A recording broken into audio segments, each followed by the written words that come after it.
Vous parliez donc d'Atari Teenage Riot. On a un extrait du titre Deutschland has got to die. Ça veut bien dire ce qu'il veut dire, l'Allemagne doit mourir. On écoute un petit extrait.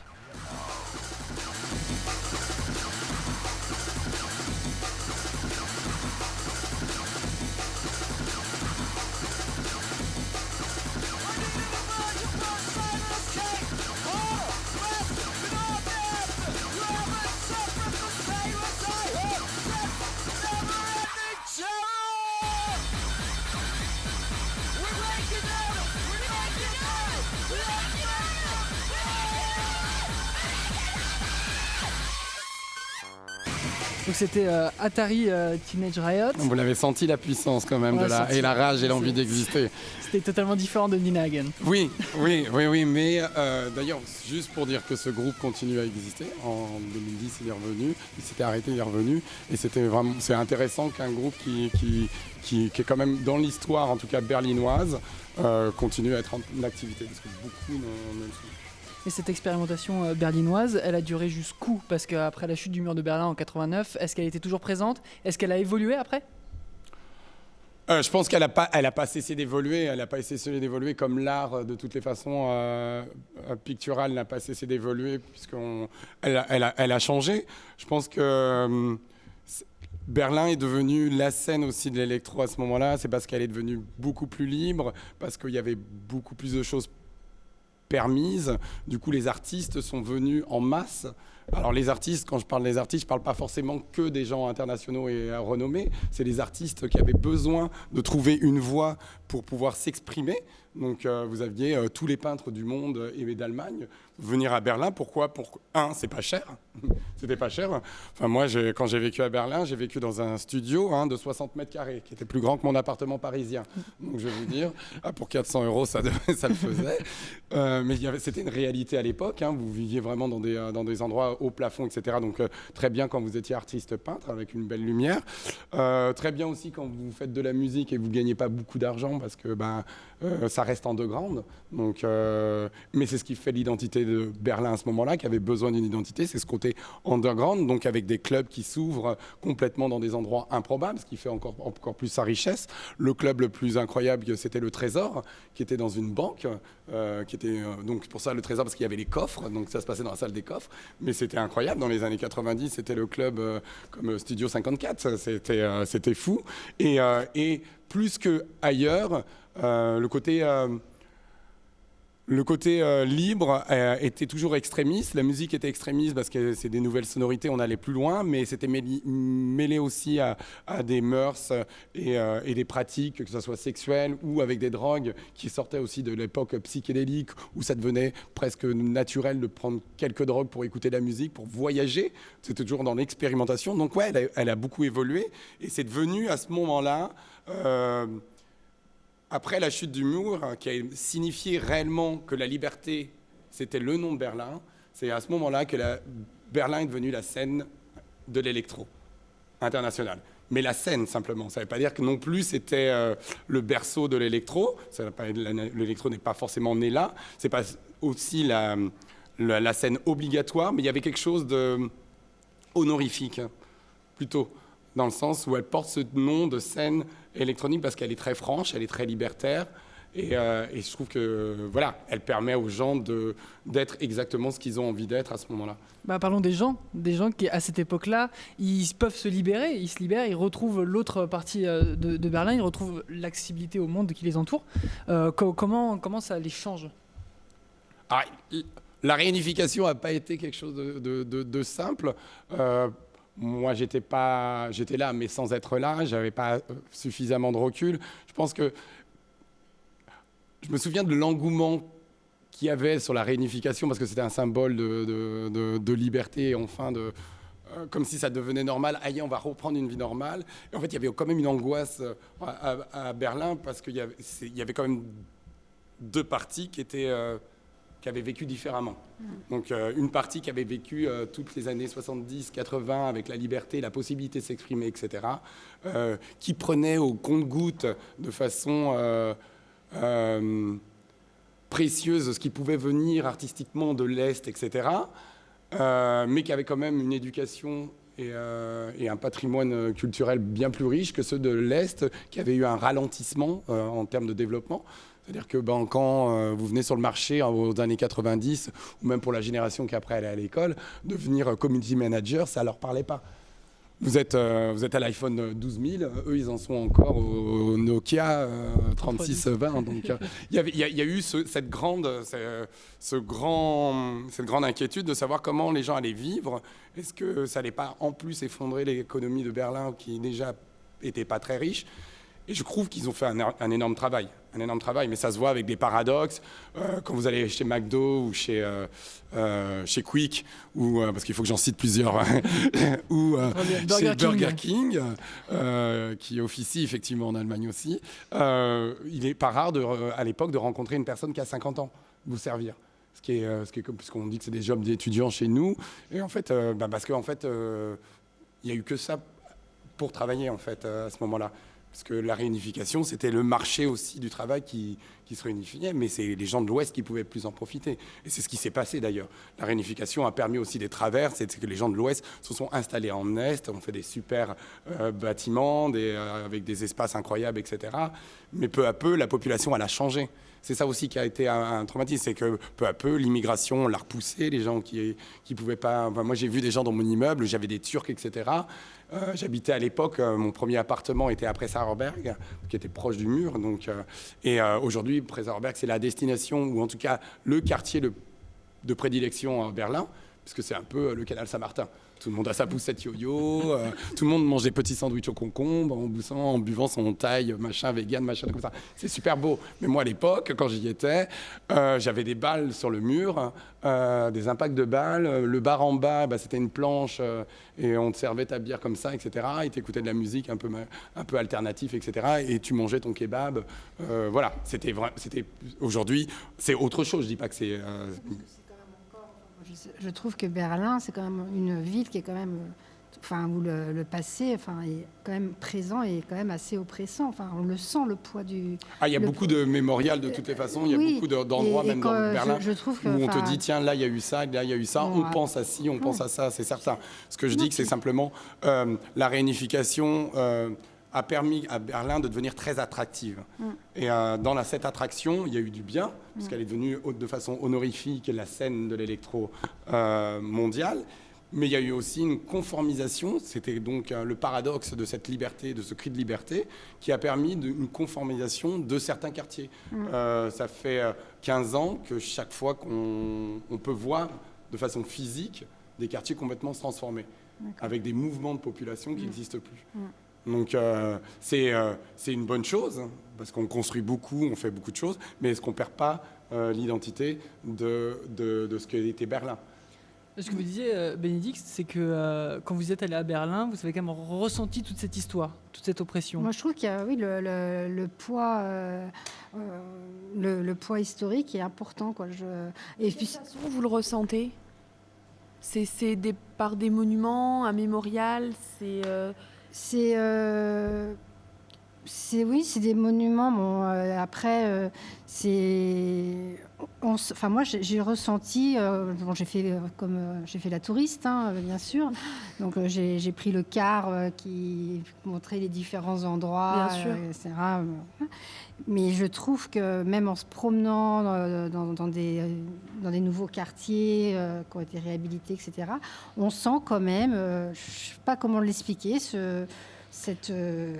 que vraiment, c'est des quartiers qui ont une histoire, où il y a eu quelque chose de fort. Il y a une mémoire. Il y a une mémoire. Et, alors, il y a aussi, je pense, c'est un peu le paradoxe, c'est qu'il y a à la fois une envie d'évacuer cette histoire forte, mais en même temps aussi de ne pas la perdre avec des mémorials, des bâtiments, des musées comme le musée de l'art juif, qui est quand même moi j'ai un souvenir d'une salle où c'est un couloir très très haut et serré, avec des disques. Je ne sais plus combien il y a de disques, mais chaque disque en fait représente en fait une tête, enfin une personne tuée pendant pendant la guerre. Et c'est fort, quoi. Et d'avoir créé un musée essentiellement dédié à ça, je trouve ça... c'est dans ce sens-là où je trouve qu'il y a à la fois une envie d'oublier cette histoire, mais en même temps, ce passé, et en même temps, on l'entretient quand même. Voilà, c'est là où peut-être, je ne sais pas si c'est vraiment envie d'oublier cette histoire, c'est aussi ne plus vouloir être presque entaché par cette histoire, en fait. C'est plutôt ça, parce que conserver son patrimoine historique, je pense que Berlin veut le garder comme l'Allemagne veut le garder. Ne veut juste pas conserver cette image de nazisme et d'oppresseur qui est revenu à 2 fois et que même si aujourd'hui on ne pense pas, touchons du bois, on est en 2021 et on peut avoir un peu d'espoir qu'il y ait une 3e guerre mondiale, mais on ne voudrait pas que ça soit encore à cause des Allemands. Ils ont tendance à se dire ça va pas être encore à cause de nous. Pitié, faites que quelqu'un d'autre pète un plomb avant nous. Mais voilà, c'est surtout ça qu'ils veulent oublier. Parce que dans la ville en elle-même, à Berlin, effectivement, le mur est tombé, mais on voit encore en fait des stigmates du mur. Il y a quand même. Ça se visite. Il y a des visites, mais après Mauer Park, c'est le parc où on va faire les puces le dimanche et c'est super. Il y a des animations musicales aussi, puisqu'il y a des karaokés géants, etc. Mais vous avez encore la trace du mur, avec bien sûr une exposition d'ailleurs qui se fait à l'extérieur de photos, etc., de la construction et des gens qui ont avec des explications. Et vous avez là, ce qui est bien, c'est aussi cet accès direct à une exposition dans la rue. Vous avez des informations sur le nombre de personnes qui ont sauté ce mur-là, le nombre qui sont morts, etc., avec les barbelés, etc. On n'oublie pas. On n'oublie pas. Quand vous baladez au Tiergarten, il n'y a pas loin le mémorial juif. Vous n'oubliez pas cette architecture un peu où on aime bien faire des photos, trucs comme ça. Mais c'est aussi assez fort et assez voilà. Et puis le Checkpoint Charlie aussi. Oui, aussi, absolument. Oui. Il y a le bunker aussi qui est devenu un musée, qui est aussi qui se visite que par réservation, qui est un musée d'art contemporain et qui est très intéressant. Mais là aussi, vous êtes dans un bunker et vous vous apercevez, ce qui est très drôle, que déjà il est très bas.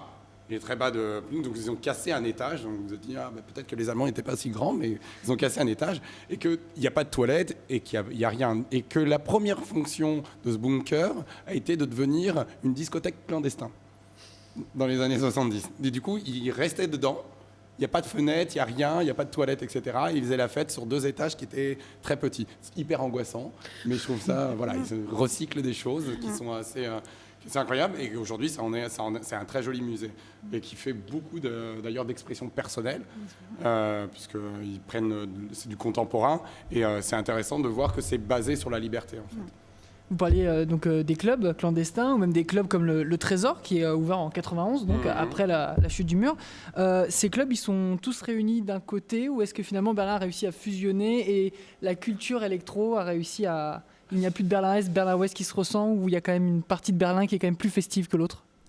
Alors, il y a une partie plus festive parce que c'est où se place la fête. Voilà. En fait, on ne va même pas parler de club au départ, à part le Trésor ou quelques points comme ça, parce que maintenant le terme club, ça fait vraiment très touristique. On fait un truc comme ça. Avant, on allait pour faire la fête. Donc moi, je me suis retrouvé dans des fêtes où je ne savais pas où j'étais. Je rentre dans un chantier, je descends au 5e sous-sol, il y a encore des grues, un lustre, etc., avec un bar improvisé, et ça fait une fête où vous avez 500 personnes. Il y avait avant ce déplacement. Après, il y a eu des places qui se sont faites, comme installées comme le Trésor. Il y a eu le Bergheim aussi, qui est aussi une ancienne centrale électrique. Donc, Bergheim qui est particulier puisqu'il y a 4 clubs à l'intérieur. Donc, il faut le faire. Donc, avec une vraie politique à l'époque. C'est important de voir à quel point la politique de la fête est importante, puisque à l'époque, déjà, il n'y avait pas de queue. Quand on voulait aller au Bergheim, on y allait le vendredi ou le jeudi soir, quand il ouvrait, parce qu'il ouvrait pendant 4 jours non-stop. Vous pouvez rentrer, et en fait, on y allait dès le jeudi soir pour avoir son tampon.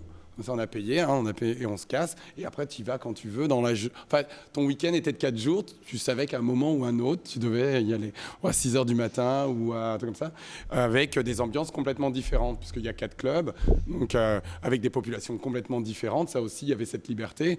Donc, Bergheim, généralement, c'est un club gay, mais pas que, parce que vous avez le Panorama Bar en haut, vous avez le labo qui est un peu plus trash, vous avez le home aussi, tu vois, et du coup c'est une sélection où le samedi, ça devenait l'endroit incontournable. On a toujours parlé du Berghain comme le temple du Berghain, qui est hyper bien tenu et dont la vie privée est vraiment respectée et les gens peuvent vraiment faire ce qu'ils veulent. Vous parliez de la population, de la liberté de la population. Vous parliez aussi lorsque Berlin était divisé, il y avait une histoire de jugement. Est-ce qu'aujourd'hui, à Berlin, le jugement, il n'existe plus et les gens sont beaucoup plus libres? Non, je mentirais de dire que le jugement n'existe pas. Je pense qu'il y a un devoir civique, c'est de respecter les autres. Déjà, ça, c'est vraiment une doctrine très allemande. C'est respecter et vivre en communauté. On vit ensemble, donc on ne pense pas de façon individuelle, ce qui pourrait être une petite leçon parfois pour la France, mais c'est vrai, c'est important. On ne vit pas que pour soi, on trie les déchets, on fait attention à notre voisin. À Berlin, l'esprit communautaire a été plus, c'est-à-dire qu'on ne veut plus être dans le jugement et on est dans l'aide. Donc il y a déjà un système d'aide, on recycle beaucoup, j'ai plus besoin de cette poussette, je la donne à mon voisin s'il en a besoin. Enfin voilà, les gens s'entraident, recyclent et se respectent. Vous pouvez être qui vous voulez, vous pouvez vous raconter ce que vous voulez, les gens vous apprécient en tout cas pour ce que vous êtes. Si vous avez envie de donner juste 10% de votre personnalité ce jour-là, ils prendront les 10%. Si vous en avez envie d'en donner 40 ou 150, ils les prendront tout à fait. L'idée, c'est de vivre de façon la plus respectueuse possible. Marie-Raphaël, chez les jeunes, ça se ressent, des gens qui reviennent de Berlin ou peut-être même d'Allemagne, ils découvrent un monde où c'est beaucoup plus libre? Oui, et c'est aussi pour ça, en tout cas un monde différent, c'est pour ça que je posais la question à Bénédicte, de savoir comment elle ressentait le poids de l'histoire, parce que les jeunes que nous, à la Maison de l'Europe, on envoie en stage, sont assez peu férus d'art et d'histoire de prime abord. Et ce qu'ils connaissent de l'histoire allemande, c'est bim, Première Guerre mondiale, Deuxième Guerre mondiale et éventuellement le mur de Berlin, pour ceux qui s'intéressent le plus à l'histoire contemporaine. Et quand ils reviennent de Berlin, ils ont un peu cette sensation presque de mémoire des murs. Comme quand on visite une maison où il s'est passé plein de choses, des gays, des moins gays, mais on ne sait pas trop pourquoi. C'est plus un ressenti. Et à côté de ça, ils découvrent une ville où, comme je le disais à Christophe tout à l'heure, l'art est extrêmement présent, avec un dialogue facilité avec des artistes, chanteurs, peintres, performeurs, etc. Et pour des jeunes qui ont peu d'accès à l'art et peu d'appétence pour les domaines artistiques en général, ils découvrent plein de choses. Je ne vais pas vous dire qu'ils reviennent tous transformés, mais en tout cas, ils reviennent avec une ouverture qu'ils n'avaient pas nécessairement avant. Et peut-être plus d'envie que ceux qui partent vers d'autres destinations plus conventionnelles. Et cette ouverture en Allemagne, ça se ressent aussi peut-être chez les artistes, où on va avoir plus d'artistes de tout genre, donc des femmes, des hommes, beaucoup plus présents, là où encore en France, on a un DJ, c'est un homme. Ouais.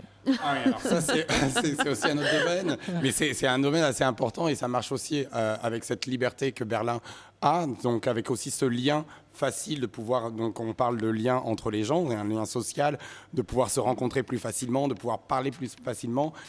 Qui qu'on soit, quoi qu'on fasse, vous pouvez rencontrer Jimmy Somerville dans la ville de Berlin en train de danser à moitié à poil avec je ne sais pas trop qui au Berghain, mais on s'en fout puisque vous êtes en train de faire certainement la même avec quelqu'un d'autre qui est beaucoup moins connu.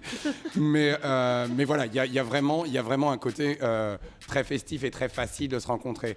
Après, c'est vrai que c'est dans cet esprit communautaire et liberté. Finalement, l'homme et la femme, se sont réunis. Ils sont apaisés. Une femme est une femme comme un homme, en fait. Il n'y a pas une préférence. Une femme peut être... je crois que les débuts du féminisme, pour moi, ont été là parce qu'en fait, ce n'était pas un discours, c'est une façon de vivre. Le choix d'une femme en Allemagne, c'est de pas forcément de se raser ou pas forcément d'être féminine, pas forcément non plus de prendre de la contraception. Voilà, il y a des choix qui sont exactement les mêmes choix que les hommes en fait. Et ça, je trouve ça bien. Et du coup, il y a un respect et une façon de se parler qui est en tout cas avec la musique, enfin dans le milieu de la musique, où la femme a la même place que l'homme. En fait, elle peut danser en même temps que l'homme. Il n'y a même pas cet effet de drague lourd. en fait, relou, où la fille... Le féminisme en Allemagne a été beaucoup plus précoce déjà, et a été beaucoup plus, j'allais dire, violent. Enfin, ça a été plus revendicateur qu'en France. Que chez nous. Que chez nous. Il n'y a pas eu de... Nous, on est restés beaucoup plus sages avant de... Mais la revendication. Enfin, après, ça s'applique aussi parce qu'il y a cette liberté aussi sexuelle et du corps qui n'est pas du tout perçue pareil. Donc il y a aussi ça. Donc on est sur sur une égalité où tout le monde peut faire ce qu'il veut. Et du coup, oui, dans la scène berlinoise, on s'aperçoit qu'il y a beaucoup de DJ féminines. Ça a été aussi assez innovant, alors que au final, beaucoup de DJ en France ou même en international, c'est beaucoup plus difficile. C'est un milieu d'hommes. Je l'ai vu notamment quand j'ai fait quelques winter conférences à Miami, où vous vous rendrez compte que les agents les bookers de DJ ainsi que les DJ, c'est que des hommes. Vous avez 3-4 femmes qui viennent faire quelques scènes, etc. Alors qu'en Allemagne, à Berlin notamment, il y a des résidences, il y a eu Miss Keating ou Jennifer Cardini, qui, elles, se sont exposées en Allemagne pendant des années parce qu'elles étaient résidentes et parce qu'elles ont amené la touch française. Touch française, c'est Vindy, elle est mixée pour les Allemands aussi, mais elles se sentaient beaucoup plus libres d'exprimer ou de faire, d'être DJ en Allemagne que de le faire en France, où on te cantonnait que Miss Keating a la petite DJette qui chante sexy, machin, comme ça. Donc c'était un peu... c'était moins... comment on dit ça réducteur. Insultant, presque insultant, Oui. d'être DJ. Très vite, dans la scène berlinoise, il y a eu beaucoup de DJ Mira, comme ça, qui étaient très importants, qui ont été des figures féminines qui ont porté la musique électronique. Mais du coup, Berlin, c'est devenu un peu le lieu où il faut être si on veut faire de la musique sans préjugés, c'est ça ?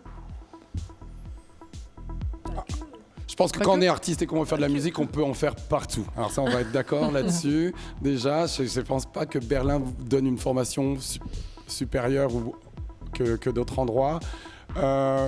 C'est, je pense, oui, un endroit où on est beaucoup plus libre parce que le cadre social, en tout cas les lignes qui définit le cadre social, est beaucoup plus large que dans d'autres espaces. On ne vous demandera pas une formation en fait en Allemagne pour devenir DJ. Si vous avez envie, vous le faites et si ça marche, tant mieux. Et si ça ne marche pas, tant pis. Ça ne devrait pas vous décevoir, vous ferez autre chose. Il n'y a pas de souci. À Berlin, on rencontre des peintres qui ont fait 3 croûtes dans leur salon, des écrivains qui ont dû écrire 2 pages sur un autre... ça doit être le titre du livre qu'ils n'écriront jamais. Mais on les respecte en tant qu'artistes parce que de toutes les façons, il faut qu'on se respecte. Et c'est ce qui fait l'enrichissement. L'enrichissement, c'est pas non plus que d'être une personne qui a été reconnue parce que je suis un peintre ou je suis un truc comme ça. Si on a l'âme d'être un artiste, on te reconnaîtra comme un artiste. Et forcément, de toutes les façons, une conversation, enfin moi je le dirais comme ça, une conversation à Berlin est toujours intéressante.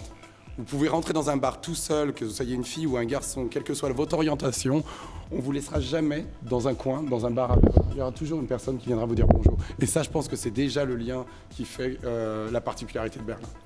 Le lien, et on verra avec Marie-Raphaël, le lien avec les étudiants et l'Europe et les maisons de l'Europe.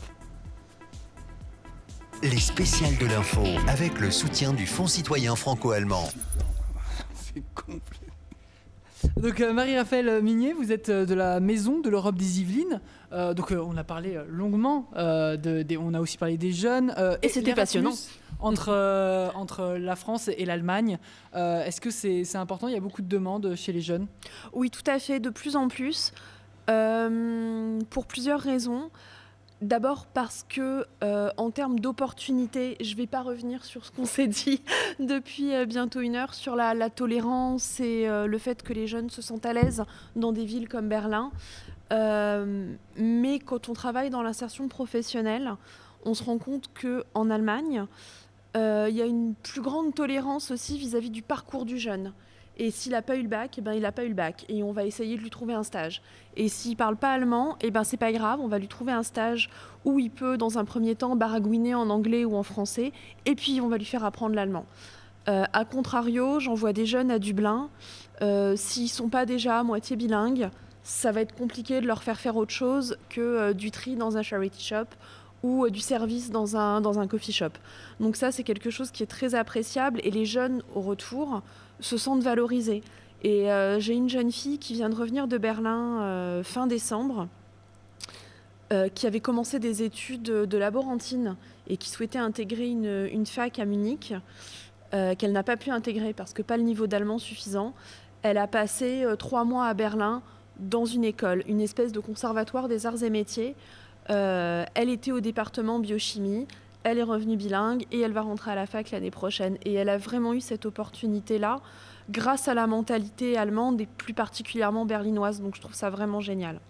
Et c'est vraiment une mentalité différente en Allemagne par rapport à la France. On l'a dit, la mentalité est vraiment totalement différente à Berlin, par exemple. Mais partout en Allemagne, il y a des possibilités pour des jeunes d'y aller.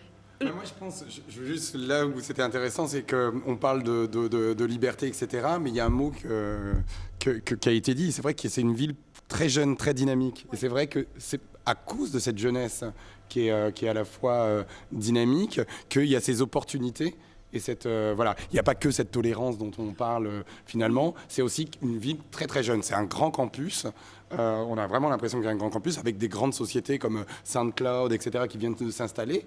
Donc il y a une population qui est très ouverte, mais très jeune. Et du coup, c'est vrai que je pense que les opportunités sont faites pour ça. Et comme on le disait, il ne s'agit pas du tout de dire que l'Allemagne ou Berlin, c'est mieux que la France, etc.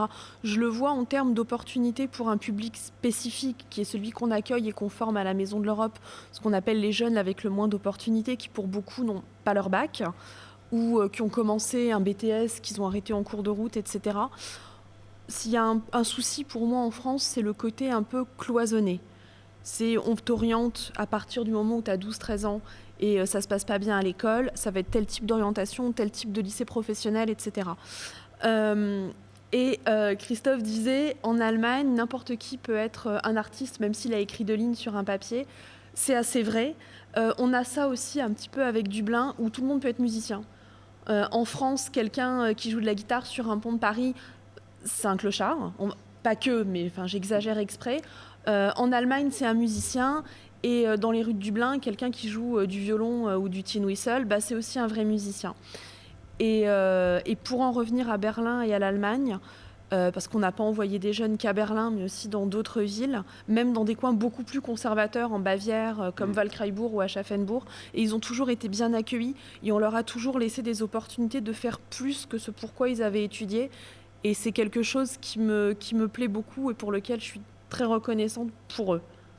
Et les étudiants allemands qui viennent en France, par exemple, qu'est-ce qu'ils en ressortent de cette expérience française puisque là encore, c'est différent, ça n'a pas l'air bien. Non, je vais voter en touche parce que on va prononcer, celui dont il ne faut pas prononcer le nom, c'est la Covid. Et les Allemands qui devaient venir en France ne sont pas venus. Donc je ne peux pas vraiment faire un retour d'expérience. Voilà, à ce sujet. Après, juste petite correction, ce ne sont pas des étudiants, ce sont vraiment des stagiaires professionnels. Voilà. Après, on a eu à la Maison de l'Europe des jeunes qui faisaient un double cursus en France et en Allemagne, pour essayer de répondre quand même en partie à la question, et qui étaient toujours un petit peu nostalgiques quand il s'agissait de revenir en France, parce que, ne serait-ce que dans les relations avec leurs profs, que ce soit à la fac, à Bielefeld, ou à Berlin, ou à Francfort, ou à Cologne, c'était des relations beaucoup plus sur un pied d'égalité. On n'avait pas l'enseignement qui venait du grand maître de conférence tout en haut et qui descendait vers le pauvre petit étudiant qui attendait bouche ouverte que tombe la manne de connaissances. C'était vraiment un dialogue presque d'égal à égal où chacun s'enrichit. Et c'est vrai que quand ils arrivent de Bielefeld et qu'ils se retrouvent dans l'amphi à Nanterre, c'est un tout petit peu la douche froide. Voilà, donc je pense que pour un étudiant allemand, habitué à un système beaucoup plus participatif, ça va pas forcément être évident de s'intégrer en France. C'est quelque chose qu'on devrait s'inspirer de l'Allemagne, ce côté vraiment beaucoup plus communautaire. Est-ce qu'on en est capable ? Est-ce qu'on est assez discipliné pour ça ? Bénédicte me dit non. Non, Bénédicte ?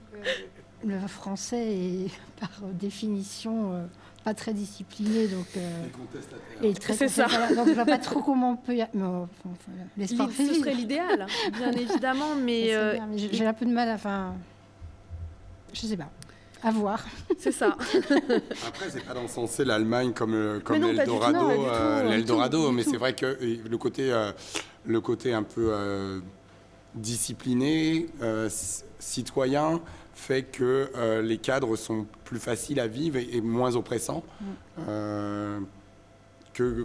qu'en France, où on sent le poids qu'il faut absolument Faut faire être ses dans une preuves. représentation, en tout cas, qui a été acceptée. Oui, Donc c'est un peu et compliqué. Faire ses preuves. par rapport aux étudiants aussi, ce qui peut être compliqué pour un jeune Allemand dans le système français. J'en discutais encore hier avec un jeune qui a passé 1 an en Allemagne comme enseignant.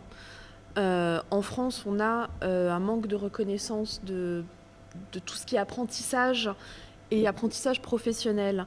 Et un jeune qui ne rentre pas dans la filière générale en France est un petit peu stigmatisé et pas forcément reconnu. C'est sûr qu'on va plus regarder avec des yeux pleins d'admiration celui qui rentre en première S que celui ou celle qui fait un apprentissage boulangerie-pâtisserie, ce qui n'est pas le cas en Allemagne.